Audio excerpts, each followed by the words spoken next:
There's this ancient name for Yemen, one that's been whispered down through the ages by Roman geographers and traders. They called it Arabia Felix, the fortunate or happy Arabia.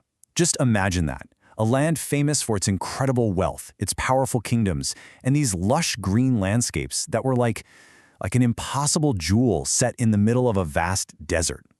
But today, that same ancient land is home to what the United Nations calls the world's worst humanitarian crisis. Suddenly, that name, Happy Arabia, feels like this cruel, ironic echo from a long-lost past. So that's the question that really haunts this whole story, isn't it? How did a place that was once the very definition of prosperity become the absolute epicenter of so much suffering? Okay, so to really get a handle on the crisis today, we have to go back, way back. Because for thousands of years, Yemen wasn't some forgotten corner of the world. No, it was a vital, bustling center of everything. We're talking more than 7,000 years. For all that time, this one strategic spot on the Arabian Peninsula was this incredibly vibrant hub. It was like a bridge, connecting the massive empires, the cultures, the trade routes of the East and West. It was truly a place where the world came to meet. Just think about the legendary Queen of Sheba. Her kingdom, the Sabaean kingdom, was an absolute economic powerhouse, and it was all built on trade. But these weren't just skilled merchants. They were master engineers. They built the Great Dam of Mareb, which was this ancient marvel that literally tamed floods and made the desert bloom. Oh, and for centuries, this was the heart of the entire world's coffee trade. Yeah, all of it passed right through the famous port of, you guessed it, Mocha. And that contrast with everything around it, that's exactly how it got its name. Imagine you're a Roman back then. Your maps called the huge, dry interior Arabia Deserta, the deserted Arabia. But then you get to this corner of the peninsula, and it's fertile, it's prosperous, it's like a miracle. It was rich, it was green, and so, to them, it was happy. But that picture of a single, unified, happy land, well, that's not the whole story. Not even close. Deep historical fault lines started to appear, slowly cracking the nation apart and setting the stage for centuries of conflict to come.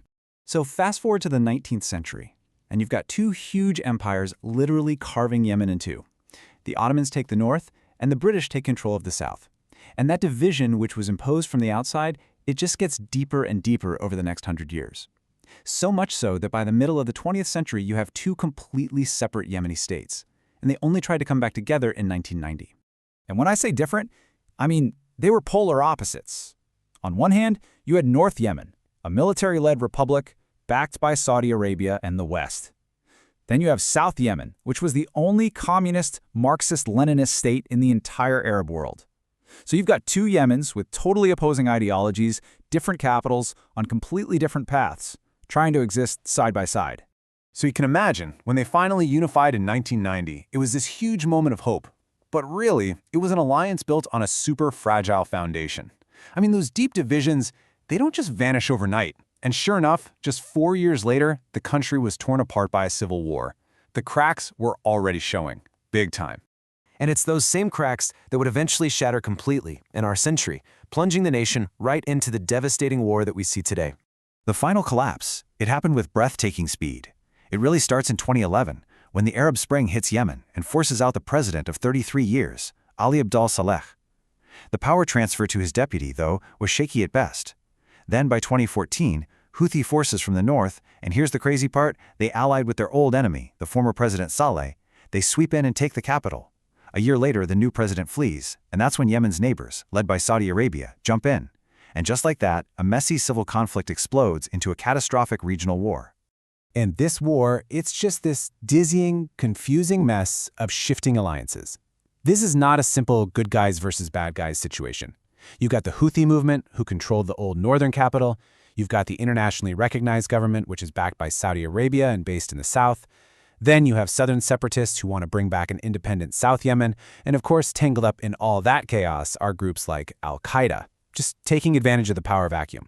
So with all this political maneuvering, all this military strategy, there's a price. And that price is being paid every single day by the people of Yemen. The human cost, it's just almost impossible to wrap your head around. 377,000. Just let that number sink in. By the end of 2021, that was the UN's estimate for the war's death toll. A staggering number. And what's awful is that it's not just from the fighting itself, it's from the indirect results of war, things like starvation and diseases that should have been preventable. But what's truly heartbreaking is who makes up that number. The UN found that roughly 70% of those deaths were children. Children under the age of 5, the most vulnerable people imaginable. Look at this. By 2019, 3 out of every 4 people in the entire country, that's 24 million men, women, and children, needed humanitarian aid just to stay alive. An entire generation is growing up right now that has never known anything but crisis. And you see, it's so much more than just a war. It's this cascade of complete system failures. You have a famine that's gripped the nation. The world's worst cholera outbreak infected over 1 million people.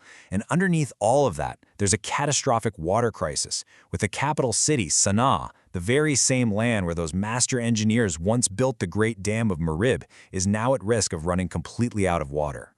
Which brings us right back to where we started, from the green, prosperous heights of happy Arabia to a nation that is perched on the absolute brink of total collapse. In fact, according to the Global Peace Index, there is literally no country on earth further from peace than Yemen. It's ranked as the most dangerous, the most fractured, the most violent place in the entire world today.